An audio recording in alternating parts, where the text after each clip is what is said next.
Hello guys, and welcome to a new Wargame video today by me, Vulcan. Today we're going to be looking at the NATO helicopters, and it will probably be a little bit shorter than normal because obviously there's not many helicopters to go through, but we'll see how we get on, and hopefully I can bring you enough insight to be useful.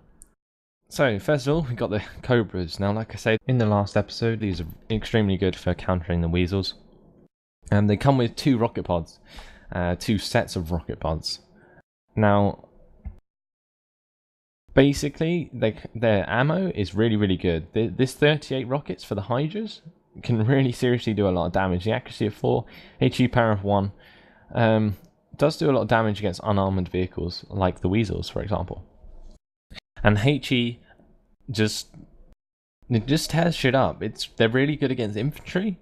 Like armored, like APC rushes, they can really take care of them. They're sort of like counter rush helicopters if you have them on your deck, and they're very fast as well, so they can get to where you need them to be. And yeah, that's pretty much it. Their rocket pods will just stop enemies in their tracks when it comes to rushes, light armored rushes, that is. Wouldn't stop anything like my first ever video where I shot I basically got loads of M1A1 Abrams and just rushed down the middle. That was quite funny. But yeah, the next variant has a tow with that 8 accuracy and 12 AP power. Now there is a couple of things with helicopters. Some, I think only one on each NATO and Pact can fire while they're on the move, and that's the Apache with the Hellfire system, and I think it's the Sackcloth system on the Havoc allows it to fire on the move. All the rest of the HDGM helicopters on the NATO side have to be still when they fire. So, for example, the Cobra does. So to fire this HDGM, it has to be stable, and honestly, that can be really frustrating sometimes because they do take a long time to stabilize before they fire. So there's the sort of units that you could possibly use instead of like ground HGMs to sort of flank TATUs, which are pushing against your own heavy tanks. So you could use them for that. But the trouble is they're countered by AA so easily because they just get shot down really quickly. They have like barely any HP compared to, say, an Apache. An Apache can basically take 2 missiles and still stay alive, whereas a Cobra can't. It just can't. It'll just die. I think it only has like 4 or 5 health points, so it'll just get one shot by most AA that's decent on Pact. But yeah, really good for flanking enemy tanks. This is basically the AH-1F Cobra is basically the same, just with a better HGM. It costs 30 more though, which is a hell of a lot for just that extra HGM. Like, there are units on the ground which will only cost 15 more for the same effect, so bear that in mind. It depends really how you want to use them. So, and the trouble is, if you get one of these shot down, you're losing 100 points and they're not very durable. Whereas like an Apache, if we go onto the Apaches, they have the Hellfire with 10 accuracy and 16 AP power. They can fire these HGMs on the move. That's how overpowered they are. The autocannon is very good for just raping crap on the ground. It's 260 rounds per minute, very fast. I think it's probably like the second fastest autocannon you can get. And the Hydra missiles, they have 38 rockets and their 4 accuracy is actually quite reasonable for long range attacks on rushes. So, but these Hellfires, the Hellfire system is really what makes the Apache. It's like being able to fire an HGM on the move is like a godsend when you first use it. It's like, say if you've never used the Apaches before because you're like, oh crap, they cost a lot, I'm too scared to use them. And then you start using them and you're like, oh crap, these HGMs are awesome. Yeah, they are. And that's all there is to say. Just be careful not to get them shot down because obviously they do cost a lot. But they can take a beating. They can take a lawful beating. Say if you accidentally get them caught in the range of an autocannon, they won't go down. They'll just, you can fly them away probably, quite easily.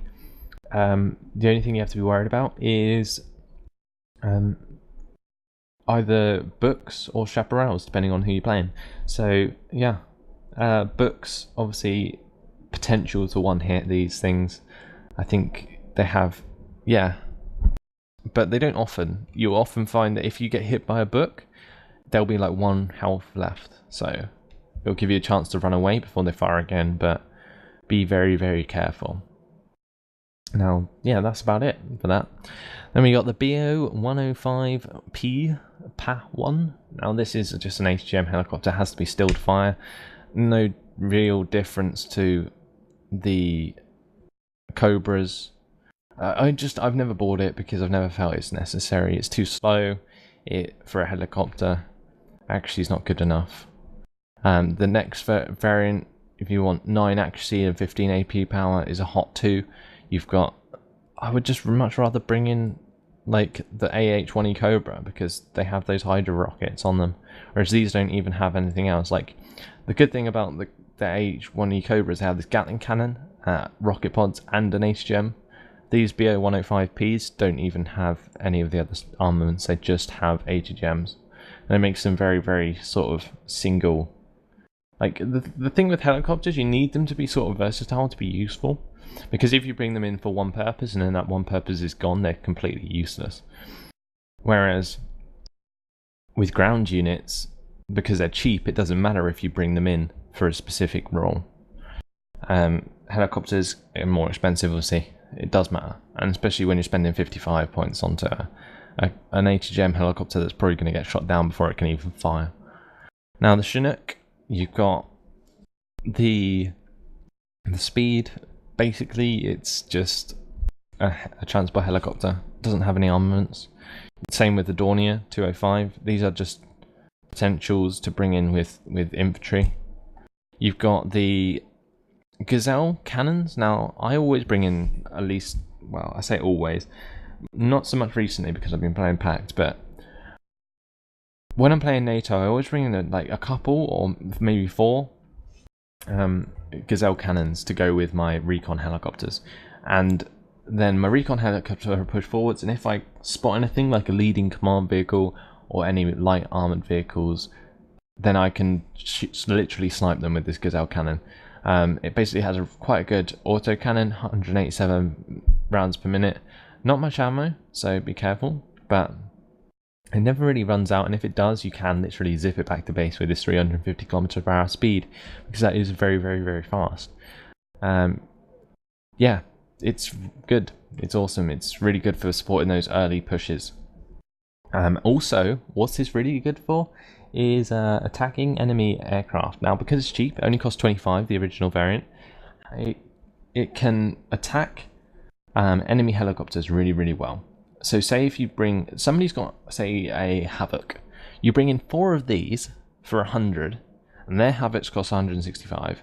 So you bring in 4 of these, and you attack Havoc. The Havoc will die, like, really easily. You can fly these really, really close to the Havoc, and then just pound it to death with the autocannon, and it will die.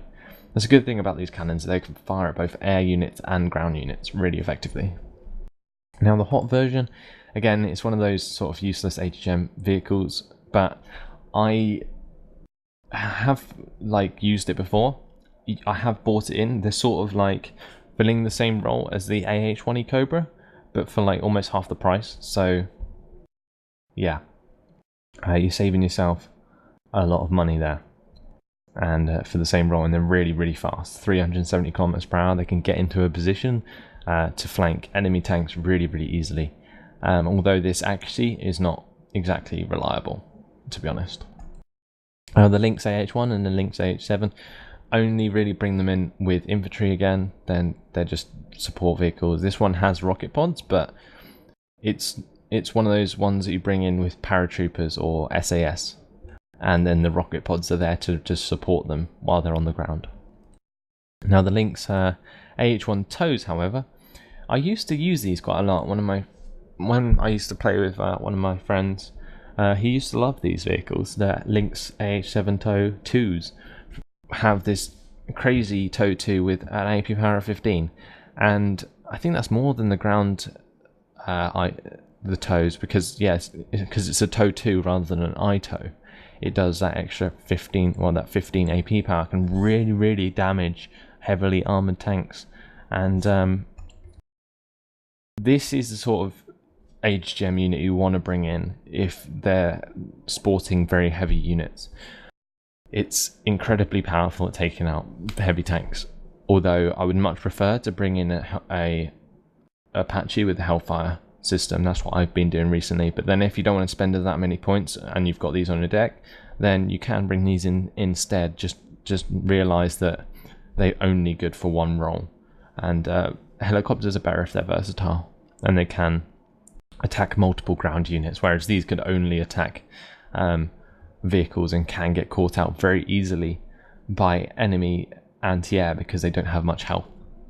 Although the speed does help them get into a position, it's not going to get them out of the way of a missile because they can only take one hit and then die.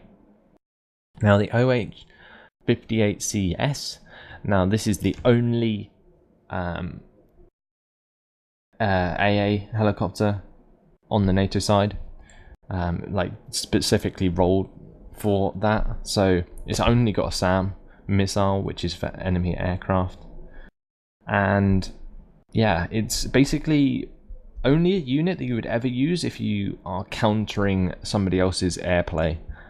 That's it. That's all you'd use it for, and often not many people will even carry it on their deck because you'd much rather just have ground AA.